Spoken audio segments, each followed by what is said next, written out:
We're now joined by ENCA's Aldrin St-Pierre, who is with Simon Molaudzi. So, Aldrin, here we are again. The SABC this time last year was said to be finally at a position where it could overcome the dark cloud as far as management and board was concerned.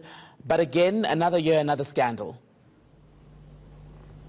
Yes, certainly. And you remember at the time that even the Parliament's Communications Committee was even praising the interim board for trying to stabilize the SABC as well as the SABC's functions and trying to get the SABC on the right track. And of course, we know what happened after that. More board members were then appointed to be part of the permanent board, which included 5 of the interim board members. And as we've said before, that the 5 members of the interim board have now since resigned from the SABC as part of the board of the SABC, and those 5 members are also members who are now subject to this investigation by the Special Investigating Unit. And right now, as you've indicated, that I am joined by Simon Molaudzi, who is the former head of the SABC Supply Chain Management. You are saying that what the interim board did was irregular, and they went against the advice that was given not only by you, but also by the then head of the SABC's legal department. Yes, thank you very much, Adrian, and good afternoon to your viewers. Indeed, what the interim board had done in terms of awarding the security tender to Mafuko Security was irregular.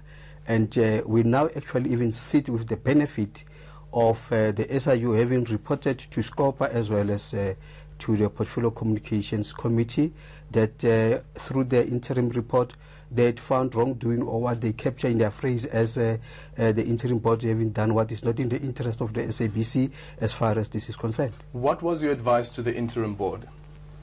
Well, our advice all along was that we need to award to the highest ranking bidder, which was Mjaili in this instance, because they had amassed the highest points. And in terms of triple PFA, it's very simple.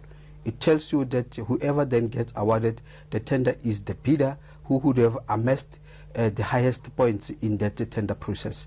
And we had advised against going through to awarding the second highest bidder. Of course, they had raised issues of concern why they had wanted to go that route, which issues we believe we had addressed adequately, such that an award to the rightful highest ranking bidder could have been given. Mm-hmm.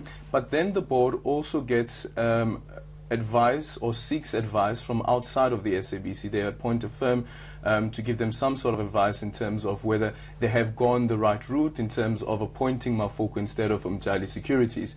And then the same legal department, or rather the same legal company, then says that actually there's no way that you can defend such a decision. Yeah, well, let me put the record straight there to say, when I was in the subcommittee of the interim board where this matter was looked into, there was no tabling of a legal opinion report. The same when we were in the full interim board meeting, there was no tabling of the external legal opinion report. The report that we then subsequently sat with, it's actually after the fact, when they went to a law firm called M&S to look into whether they can successfully defend the litigation that was looming. And the report was very clear. Say there's no justification for what had happened.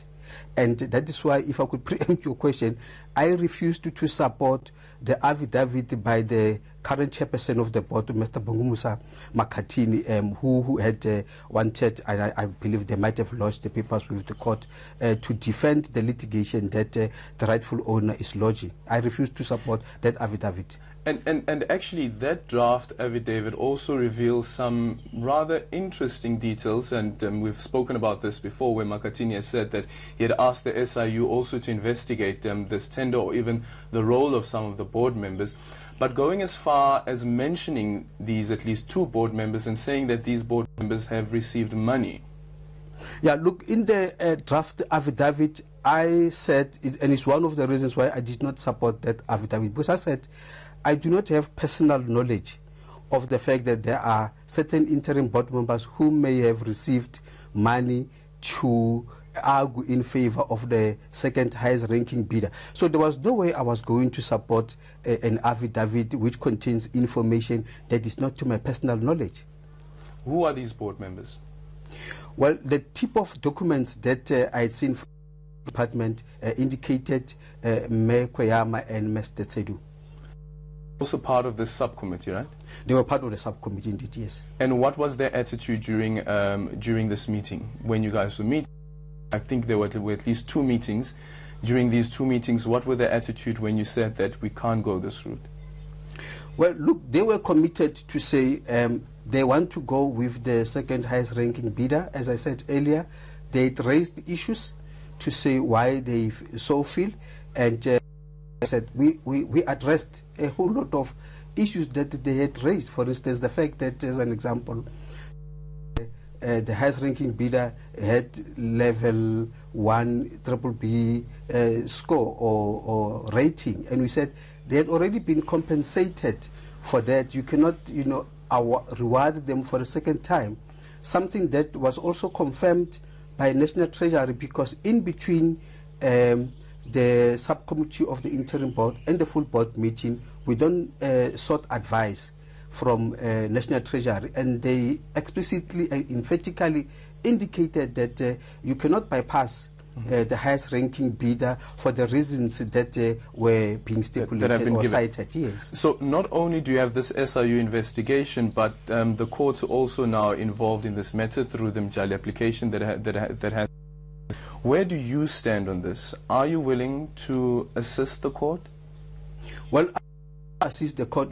We live in a country of constitutional democracy where the rule of law should apply. People should not be unfairly disadvantaged. And if I were to be given an opportunity, I would want to join a court process as a friend of the court.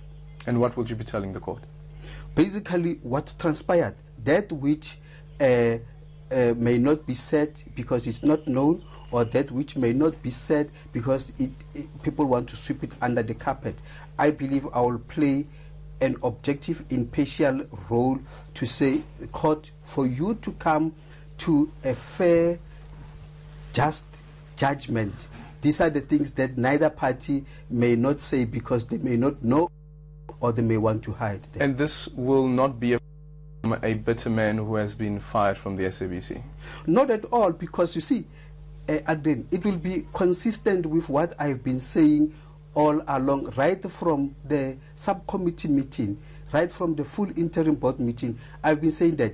So I will not be saying anything that it's new even to the interim board. They will probably say, we have heard that story before, that you had told us. So there will be nothing new. That in actual fact, when I spoke to the SIU in my office whilst I was still employed, I said to them that if I'm given an opportunity to go to court, in actual fact, I was joking about it and say I would not tell the court anything.